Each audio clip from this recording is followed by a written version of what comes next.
shit up.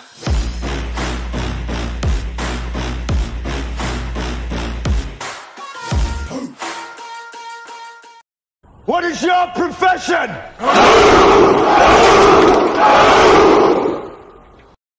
Hi guys, this is DJK na MyKROK and shoutout po sa mga ka-DDS natin dyan. Ayan po, panibagong storya na naman tayo. Please don't forget to like and subscribe to my channel and click the notification bell. Shoutout po sa lahat ng mga kababayan natin Pilipino dyan. So, next news tayo guys. And here we go. Kung ito sa reklamo sa iba't ibang parte ng bansa na DSW funds. Asan ang pera ng taong bayan? DSWD! Pinagagawa nyo! boom!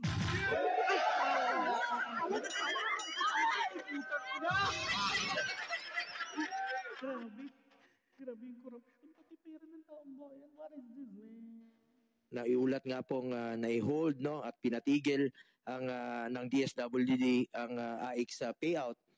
Secretary Rex Gatchalian assured us and promised that the DSWD will conduct payouts for validated leads. By the way guys, ang nagsasalita po dito ay si Bongo, tapos kasama niya po si Senator Amy Marcos. Ayan, shoutout po sa inyo. Boom!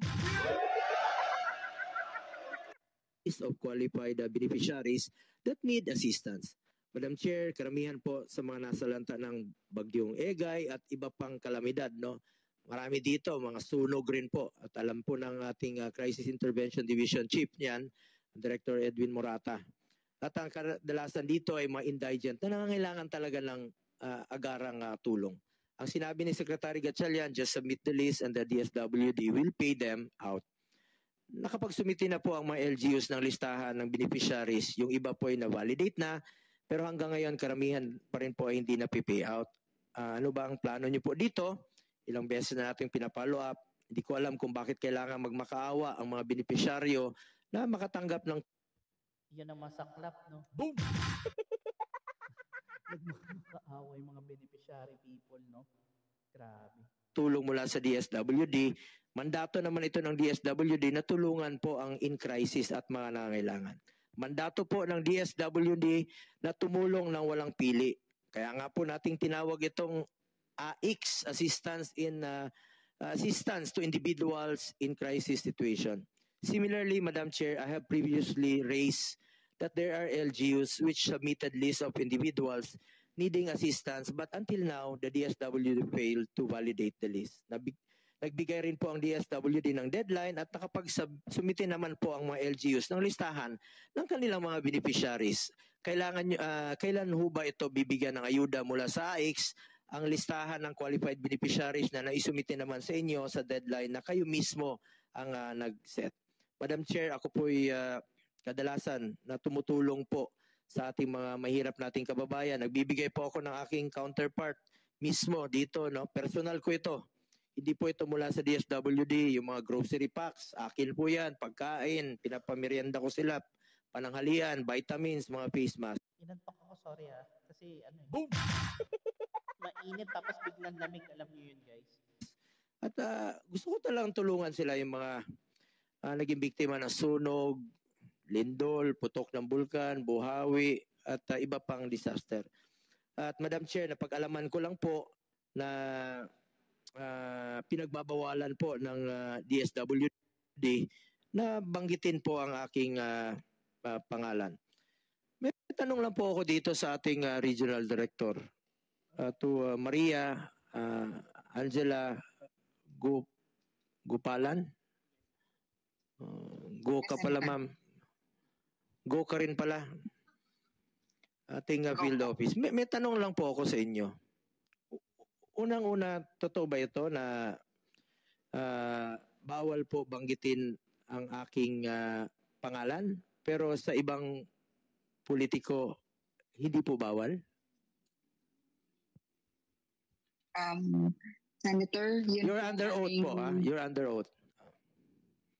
Yes po. Akin po as Regional Director, wala naman pong explicit na instruction na pagbawalan. Pero po sa akin, dahil po kami po ay nagbibigay po ng ating programa, I think it's best not to mention. Otherwise, baka po kasi kami Ma'am, specific po. pagsabihan. Specific po ang pagbabawal ng pangalan ko.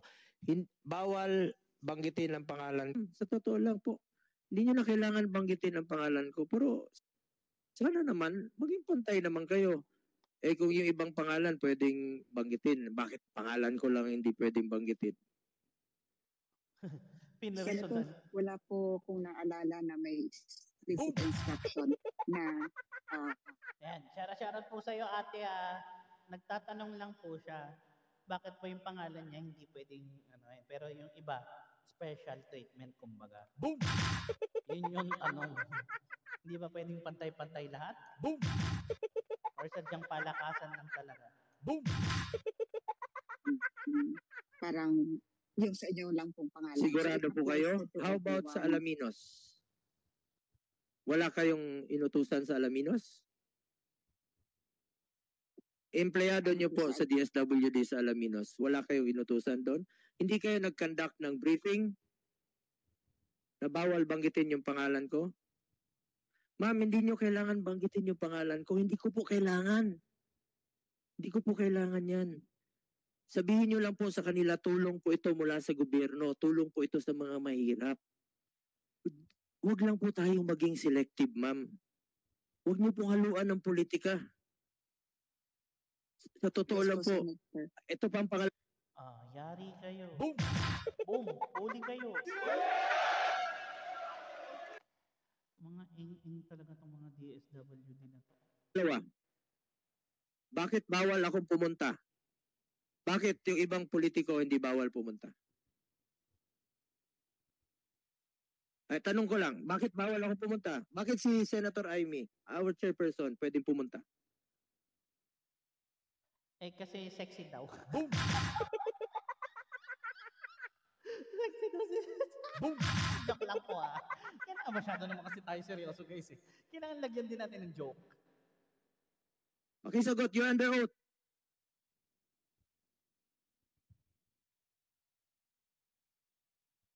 Hindi niya masagot, Madam Chair. Pangatlong tanong ko. Pera niyo ba yan? Pera? Hindi. Pera po ng taong bayan. Pera po ng Pilipino. Ng taong bayan yan, ma'am. Hindi niyo po pera yan. Just be fair with us. Pinaglaban namin ang budget ninyo. Panahon pa ni dating Pangulong Duterte. Alam nyo, during the time of President Duterte, walang pinipili. Ang nagdala noon, si Secretary Rolly Bautista, isang dating sundalo. Walang pinipili po yon. Hindi naman kailangan banggitin ang pangalan namin. Pero wag nyo naman sanang ipagbawal na banggitin. Wag nyo naman sanang ipagkait na kung meron po akong gustong dalahin sa natulong sa kanila. Akin naman yan, ma'am. Personal ko naman yun. Personal ko po yung grocery pack. Personal ko po yung Jollibee. Kung gusto kong pakainin, gusto kong pasayahin ang mga kababayan natin sa panahon ng kanilang kalungkutan. Mapasaya ko man lang sa kanila. Bakit niyo naman pong ipagkait sa kanila yan? Hindi niyo naman po pera yan, ma'am. Besides, sarili ko po ito, ma'am. Kung pupunta man po ako doon, akin po yun. Huwag niyo naman sanang ipagbawal. Ngayon, nandito ang inyong secretary. Pwede naman sigurong sagutin ng atin mahal na secretary yan. Bakit po ganon, sir, naging selective to tayo? At meron lang po ako isa-cite na isang instance. Halimbawa, dito sa isang lugar, Secretary Rex, sa Mindanao, merong due doon for payout na dapat nang ibigay sa kanila. Nung pumunta ka, naka-hold yun for how many months? And then nung pumunta ka, dinoble mo. Boom! Dinoble mo. Dinagdagan mo, dinoble mo. Pwede pala yung ganun. Kasi ikaw yung pumunta. Gerald Santos City, sir. Senator, this was during the earthquake. Hindi po. Recently lang po ito. Meron pong due for payout na po doon mga indigents, no? Senator, Maybe biktima po ito ng earthquake o disaster, due na po. So nagmakawa sila sa inyo, sir. Matagal na po itong validated list na ito for payment na po ito. Ngayon, nung pumunta ka, sige, release nyo na. Release nyo na. Nung pinarelease mo, dinoble mo pa. So, ibig sabihin, pag kayo ang pumunta, pwede nyo palang doblehin. Pag nagiging selective kayo, Secretary. Madam Chair, One more question. Hindi ba ito na nagagamit sa politika ninyo? my politics. Senator, I'm not. One question for the record. Are you running for the Senate? Senator, I'm not running for the Senate. Oh, In fact, ano na tao yan? yes, and in fact, I even wrote all the public polling firms to Okay. remove me Okay. from the list. And then, And I communicated that so many times. okay, so don't be selective. Alam ng publiko yan. Nakikinig ang publiko natin. Senator, Madam Chair, if I may respond. First of all, hindi ho ako pumunta ng General Santos this past couple of months. This year, if I can recall, pumunta ako sa General Santos na nag-earthquake ho sila. Region 12, 12 was, the last time was last year. last year, late Yeah, last year ho. Last year. Yes, late last year, if I'm not mistaken. Yun pa nga yung September na mga Senator, listahan. Yun pa yung September na listahan. Ang tagal na, validated list na siya. Nagmamakaawa sa inyo from August, July, August, September, hanggang umabot na lang ng, kailan kayo pumunta ng, Senator, kung pumunta ho ako doon right after the earthquake twice. kailan nga po yun? Kailan ba yung earthquake? The earthquake was end of the year. Remember, lumapit sa iyo yung mga local officials and then you ordered them to release the AX kasi lumapit sa iyo personal, di ba? Senator, So, kailangan bang Mga kababayan, no, ito nga po yung ano ko dyan, no. Kaya ko po pinapanood ito sa inyo para maintindihan nyo po na ano po nangyayari sa funds ng DSWD. Saan napupunta, sino pinapaboran, sino hindi pinapaboran, at bakit po na-delay ang mga pera na pantulong sa inyo.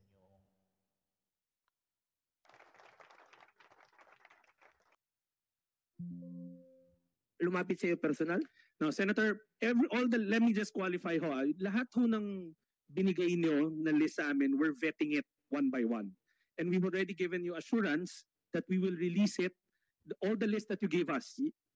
Senator Rex, Secretary, I don't have any intention of running for Senate. Hindi, kapatid mo yung kasama ko rito. Secretary Rex Gatchalian, you check your record. Senator, let me... General Santos City, meron silang validated list. Napakatagal na nilang nag-antay. Ilang buwan silang nag-antay doon. Pagdating mo doon, okay, release. Doblehin mo. So, ibig sabihin, Senator, Madam Chair, if I may just clarify ano ho yung nirelease ko. Ang nirelease ko doon, emergency cash transfer. That's why the amount is bigger. Hindi ho ako nag-release ng AX. In fact, the mayors came to me, we met there with the governor, emergency cash transfer ho yung doble na sinasabi niyo. Hindi ho ako nag-release ng AX, it's emergency cash transfer. kaya nga ang punto ko doon, sir, ilang months na yung nagmamakaawa yung mga beneficiaries. So, bakit nyo pahirapan? 3,000, 4 na buwan, 5 buwan, Senator, nagmamakaawa. Hindi nyo naman pera yun, sir. Pera ng taong bayan yan. AX mo yan. Madam Chair, if I may clarify again. First of all, Madam Chair, I'll have Director Wentz explain the details of what we've done with the list. Pero a while ago, may inamin ho ako na nagkaroon kami ng problema sa sarili naming financial management office. That's why we were having cash shortfalls. Boom! May inamin. Boom! Management and then their side. Boom! Financial ano? Seryoso? What the fuck?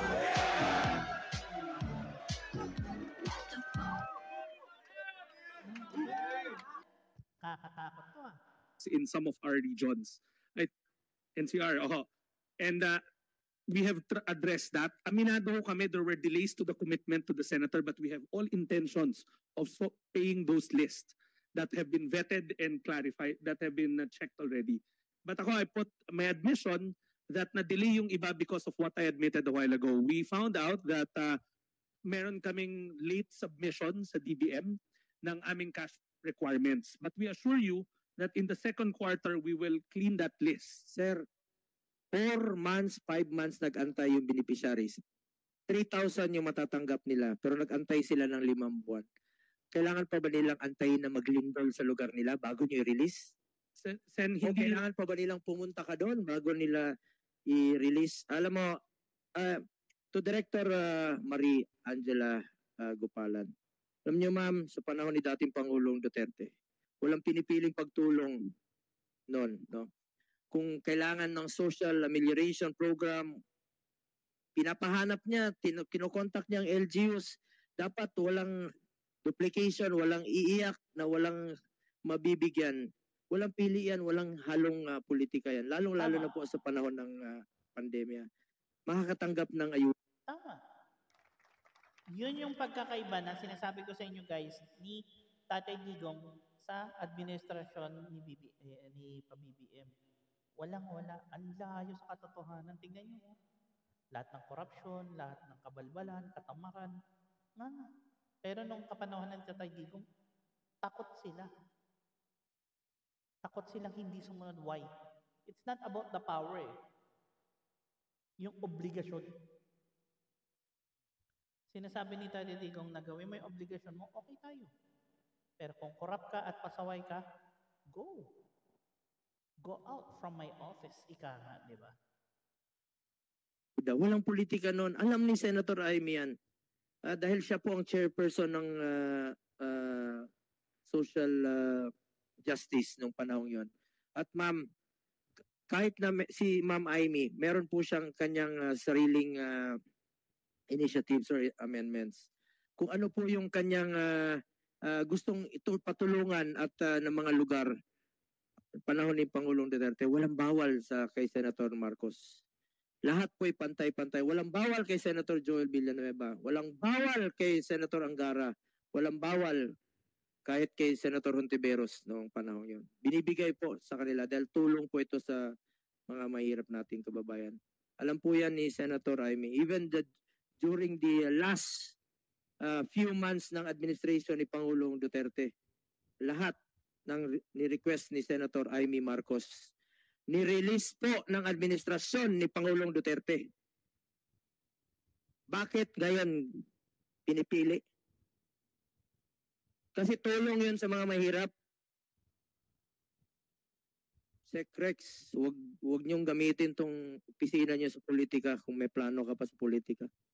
Madam Chair, categorically, I am not using the office for my politics and I categorically state that I am not running for any. I'm not running. Ganyan din yung sinabi ni yan eh. Boom! Ng ibang mga politiko. Hindi ako tatakbo. Mga ibang angkoran na katulad ni Rafi Tulfo. Boom! Hindi ako tatakbo. Pero tumakbo bandang huli. Boom! Di ba?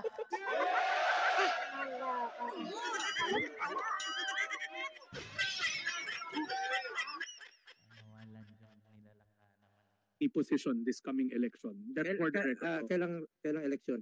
This election, I'm not running for any public office this coming 2025. election. Yes. But I'm not running for this coming election. It's a first time in 18 years. How about 2028? In 18 years. Madam Chair, I'll just direct you to Director Wenz so that he can put forward on the record the payout, please. Diba? Inano, no? Boom! Nag-skip siya sa tanong eh. Diba? Senator Bongo, Madam Chair po, as of the moment po, as per discussion po during the April 2 meeting po with you, with your staff po, we already provided the live file so that the office po, the office po ni Senator Bongo can access po even po dun sa updates ng payout at saka yung mga scheduled payout for the second quarter. Kasi we discussed already na we committed to do the payouts as most of the listahan within the second quarter. But from the April 2 meeting po natin, and eventually after this date, we were able to settle na po almost 22 payouts for the record po, comprising po the 12.70% increase. And we still have to discuss po with your team po to discuss some of the listahan pa na kailangan po nating i-troubleshoot kasi may mga mismatch pa po doon, Secretary and then Madam Chair po. Secretary Rex Gatchalian, you were mayor then, Secretary Rex. nung panahon ng mo as mayor ng Valenzuela, hindi naging selective ang DSWD sa panahong yon. Kung anong kailangan mong tulong sa iyong bayan, sa iyong syudad sa Valenzuela, what is due sa inyo, binibigay talaga. Hindi katulad ngayon. August, Abril na ngayon, magmamakaawa yung Pilipino sa tulong na 3,000. AIX nga yan, di ba? Assistance in Crisis at Situation. Pera nyo ba yan? Kayo ma'am, Yusek, pera nyo ba yan? Secretary, Yusek, pera nyo yan? Madam Chair, we don't treat it as our money. We know it's people's money. That's why we're Pinapatagal. Mr. Chair, Madam Chair, if you can recall in the August yung list. Because of politics. Diba? Because of politics. Because of politics. Hindi naman ako kalaban ninyo ah. Huwag niyo damay yung mga mahirap. Oh, diba? Hindi niyo ko kalaban, sabi ni Bongo. Huwag yung damay yung mga Pilipino. Yung mga mahirap. Huwag yung mayayaman. Yung mga mayayaman, wala problema yun. Boom!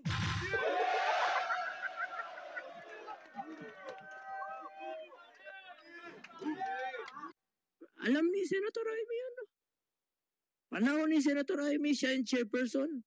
Lahat ng ni-request ni Senator Amy Marcos during the time of President Duterte, pinagbigyan, binigay. Lahat. Walang delays. Ni isang araw, walang delay.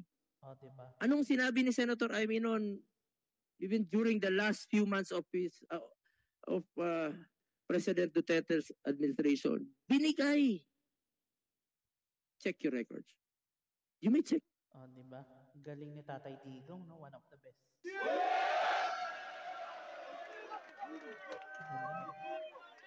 Galing talaga ni Tatay Digong sa funding ng Pilipinas, no?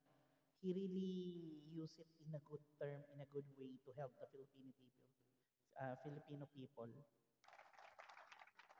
Bravo talaga ako sa matandang yun. Kahit matanda na siya, may sakit na, he still, inuuna niya pa rin ang mga mamamayang Pilipino. Records. Check nyo. Andiyan yan eh. 2022. Tulong sa Maynila. Check nyo. Walang delays. Ni isang araw, ni isang linggo, walang delays. Kasi tulong sa mga mahirap. True. Panahon ng pandemya, yung SAP. Kaya halos hindi nga kami matulog nun eh. Para mabigay lang sa lahat yung tulong na social amelioration program ng gobyerno. Dahil pera ng tao yan. Ibalik sa tao yan. Tama. Hindi atin yan. Para sa mga mahihirap yan. Balik nyo sa kanila. Please, Secretary Rex Gatchalian.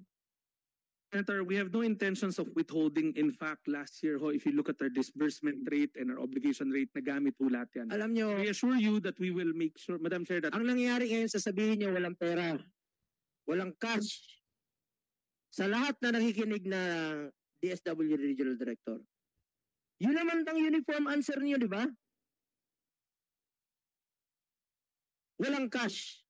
Hindi pa na-release. Pero pag paborito ninyo, ang politiko, uy, may cash na bukas. Pag sunog, ay sorry sir, walang cash. Kapay na ako ng Pilipino. What the heck? What the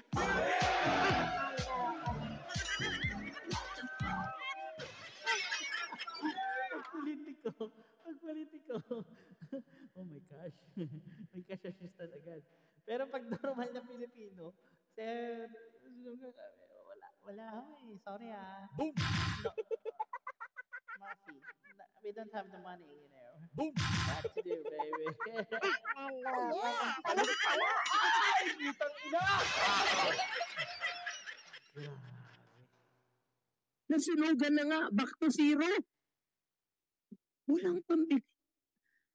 Hindi walang pambaon, walang pambili ng damit, hindi makaaral, ipahirapan nyo pa. Kasi walang cash ang DSWD. How come? Meron kayong gustong i-pay out, may cash. Pag may, ano nga yung kasabihan? Pag merong, kung gusto, may paraan. Pag wala, may dahilan. That is your motto. Boom! DSWD. Ang problema natin ngayon, institutionalize natin ang AX. Oh yeah! Talong-talo! DSWD. Pasaway na DSWD ito. Ano natin to institutionalize? Para saan? Para kanino? Para ba sa mga mahirap? O para sa gusto ninyong tulungan? O para sa politiko? Usually para sa politiko. Yan ang dapat nating... Ito guys, no, to tell you frankly, no, usually sa politiko talaga. Common sense na lang po. Kung nararamdaman niyo po yung mga delays, they have the funds. But there's someone controlling them at their backs also kasi na mga malalaking tao. So, alam na this, di ba? Sagutin. Kaya po sa mga kababayan nating mga Pilipino, next president, kilala niyo na po kung sino iboboto niyo. Alam niyo na po yung mga iboboto niyong tao. Huwag yung mga korap na nakaupo hanggang ngayon. Sa Senado, sa Congress, at mapapresidente natin na nagmi-mismanagement na ngayon, which is, ako guys, alam ko kung sino iboboto ko. DDS tayo. Hindi po ako nagpo-propaganda, no? Nagsasabi lang po ako ng totoo. Kung gusto niyo po bumalik ang mga buhay natin medyo okay-okay, kahit paano, DDS tayo. Antay na sagot ng taong bayan. Alam nyo, naawa ko sa mga mahirap. Mahirap lang ha, papahirapan pa. Yan lang. Sana, huwag naman pong ganun.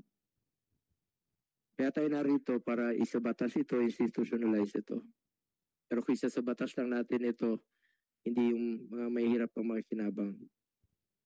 Huwag na lang. Ayan. Sana po marami po kayo natutunan sa nangyaring nagaganap ngayon guys within DSWD. Sa mga narinig nyo po, sana po na-realize nyo din po mga kababayan na we should vote wise to the people who should sit on the chairs within our government offices, mapa-mayor, barangay, kahit saan anggulo ng kawani ng gobyerno, lalo na siyempre sa presidenteng upuan, yung mga iluluklok natin. Kasi guys, ito ang isipin nyo po, no? Boboto tayo sa taong sagawa, hindi lang sa salita, pati sa sagawa, na it will benefit you guys. Anyways guys, this is DGK na my K, okay, and please don't forget to subscribe to my channel and click the notification bell of course. And charat-charat po sa mga banateros natin dyan at sa mga ka-DDS natin yan, Kalila Project. And God bless, and have, ingat-ingat nga pala po yung mga papuntang Maisog, Bulacan for the Maisog Rally within Bulacan. God bless po sa inyo, and bye guys!